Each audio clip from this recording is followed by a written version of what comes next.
Introduction. I wrote a book. I'm not qualified to write a book. I might as well have woken up one morning and thought, what can I do today that I have no experience doing, that I'm sure to make an ass out of myself by doing, and I will test the population's patience with my mental ability. Write a book.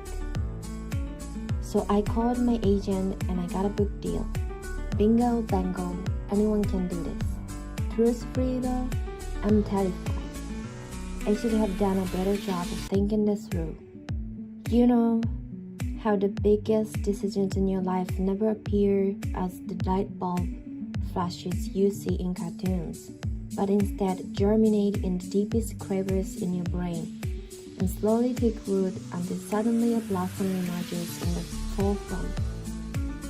That's pretty much what writing a book was for me. An idea I toyed with now and then, which eventually became more now than then. And suddenly, I was pursuing literary agents, and before I had a chance to come to my senses, I was documenting my life, or at least my life in relationships, in writing.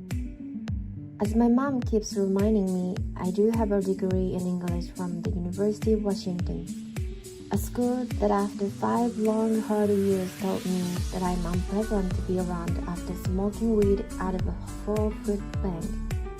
But I don't think anyone in my 17 years of living in Hollywood has ever actually asked me about my education. That's kind of the beauty or horror of LA. No one gives a shit about any credit outside the industry. So, writing a book seemed like a fun exploratory journey into the literary world, and a nice way to flex those English major muscles. And now, the train has left the station, and I feel as though I'm bound to disappoint many people in my life, including you, dear reader. I'm an actor, and I have been since I was 9, so I should point out that I have been hiding behind the characters and other people's words for a long time. There's always an out. Writing a book and putting my own words into the world is terrifying in the very way that performing in front of the camera will never be. In 2011, I naively and arrogantly agreed to be the subject of a profile in the New Yorker.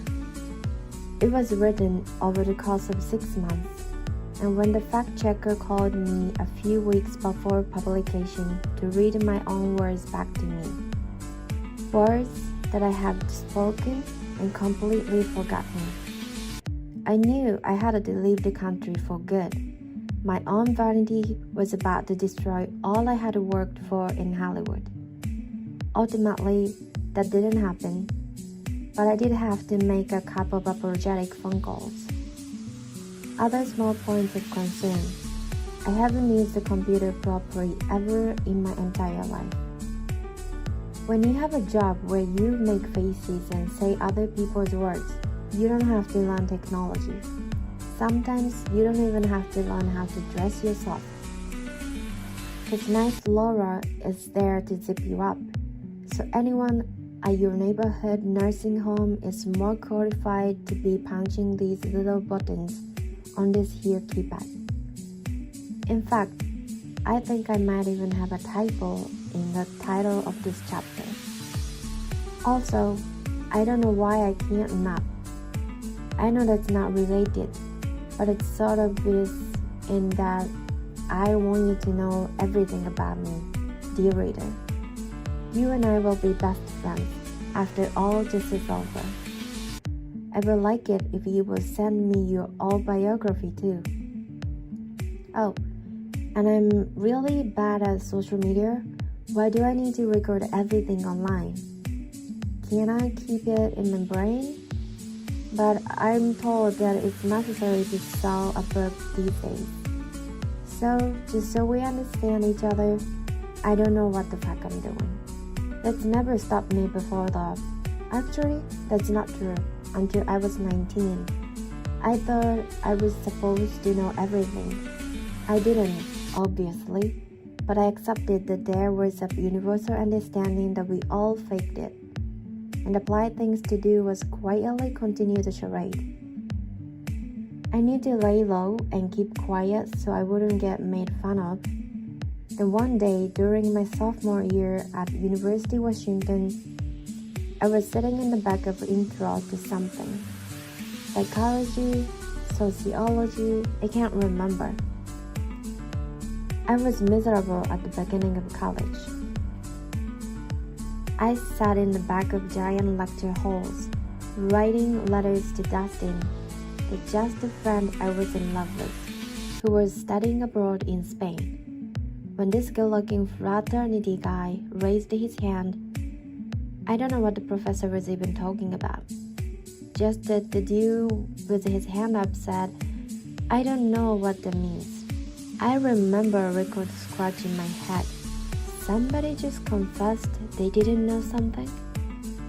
There was so much bluster. Everyone was always pretending they had all the answers.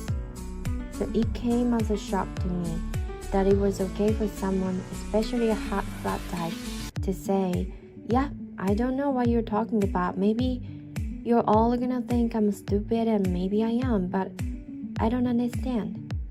There is liberation in admitting you don't know what you're doing. For me, it took years of comedy acting to get there. When you're shooting a film like Scary Movie, you have to constantly confess that you have no idea if something is gonna work. And it turns out it feels good to say, "I don't know how to do this." So let me say it again. I have 0 qualifications and no one should be listening to me. And yet, I want to help you with your love life. I do. I have advice to share. Who you should date, who you absolutely shouldn't, and some cautionary tales too. Plus, I'm fascinated by other people's relationships. In fact, I'm fascinated by other people's lives. What they ate for dinner, who they slept with last night, it's all equally interesting to me. And while I don't like to butt in, I do love to offer helpful, if sometimes unsolicited wisdom. That's butting in, isn't it? I'm the worst. I'm a horrible person. I've been doing romantic advice my whole life.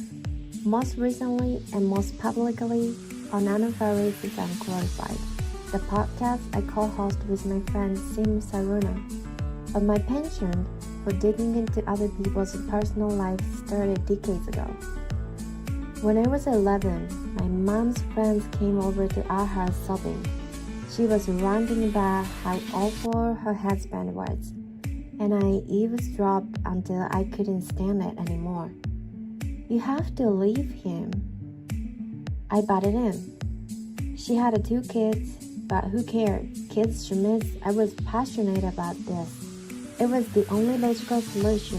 She could run away and start a new life. She should totally leave him.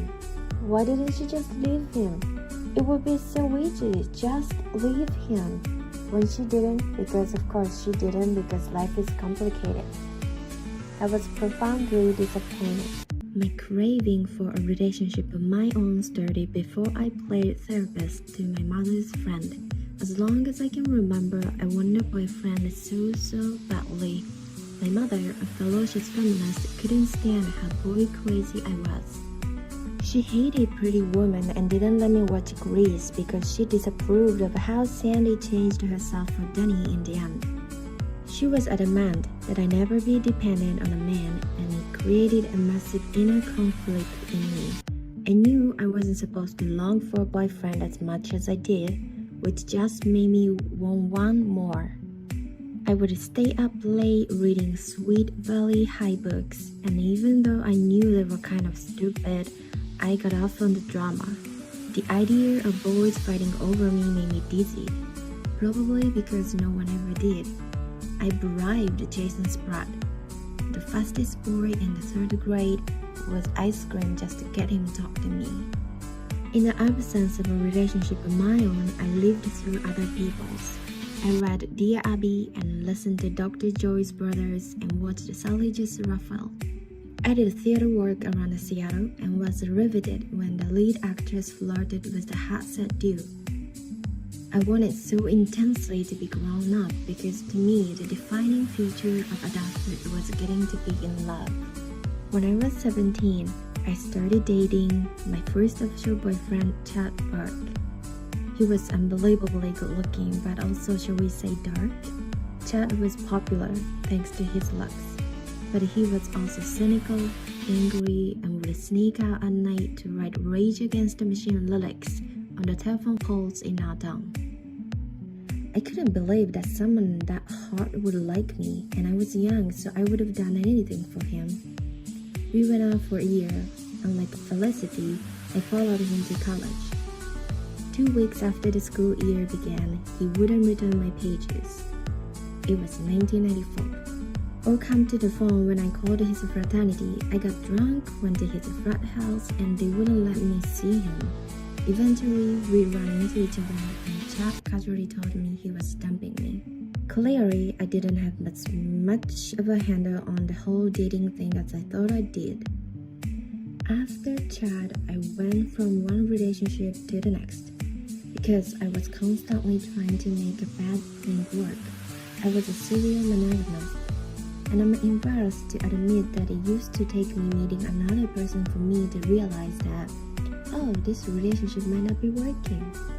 I've had my share of romantic troubles, and what has continually provided me with comfort is the knowledge that millions of people out there have been through what I've been through. Heartbreak, rejection are communal. Love is life's greatest mystery and widest adventure.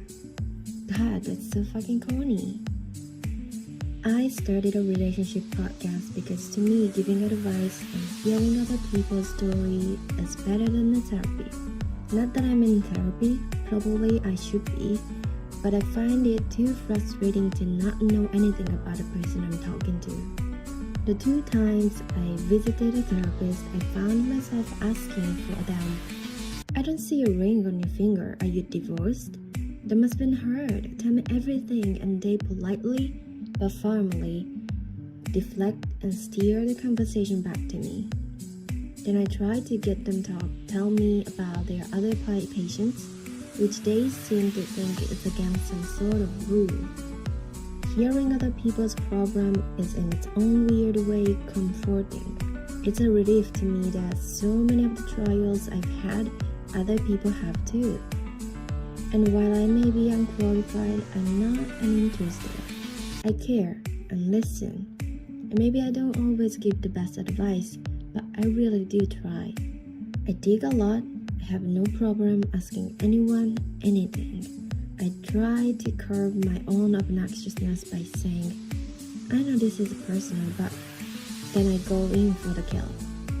How did you and your husband meet? Or, oh, you're online dating? How does that work? Ever get catfished? Some people really respond to it. Other people really don't. I know what you're thinking. That all sounds great for a podcast where the girl who looks like Amina Savari can take callers and have a conversation. But what's going on with this book? Well, apparently, after 2 years of hearing other people's stories, I've learned a few things about myself, about dating, and about the commonality of love and heartbreak, and desire and rejection and giddiness. I've been reminded that whether you are in LA or Atlanta or Dubuque, your pride will be wounded after a breakup. You'll struggle to tell a friend when you can't stand her boyfriend. And when you are truly happy, you'll know it. I've learned that there are some universal truths. If your closest friends stop showing up to your barbecues, you're probably in a bad relationship. And if you opt for kindness over teasing, you're probably in a good one. I've come a long way since that night in 1987 when I so cavalierly told a mom of 2 to up and leave her husband. I don't get a rush from encouraging breakups anymore. These days, I'm more interested in bringing people together. In fact, just recently, a friend of mine was going through a bad breakup. And thank God I was there. She and her ex had this incredibly passionate, whirlwind courtship. Within 2 months of meeting, they were planning the wedding. But then they broke up, which was not entirely surprising in a situation like that.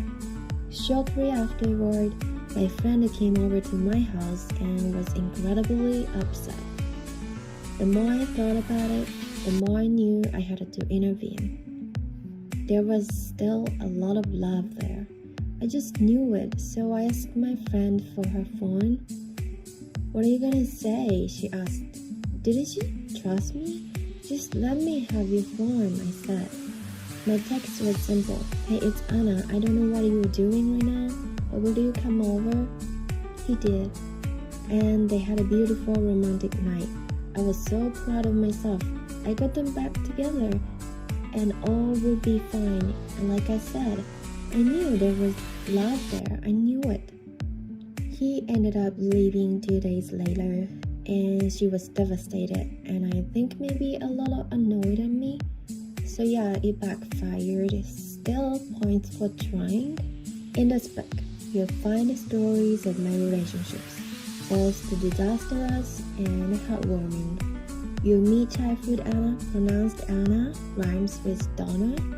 Even though everyone gets it wrong, I never correct them.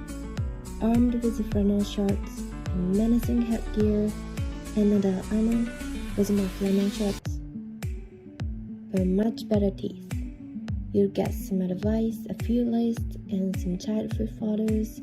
I'm the short one. Read, have fun, and please purchase the sequel. I have no idea what the fuck I'm talking about. The motherhood book.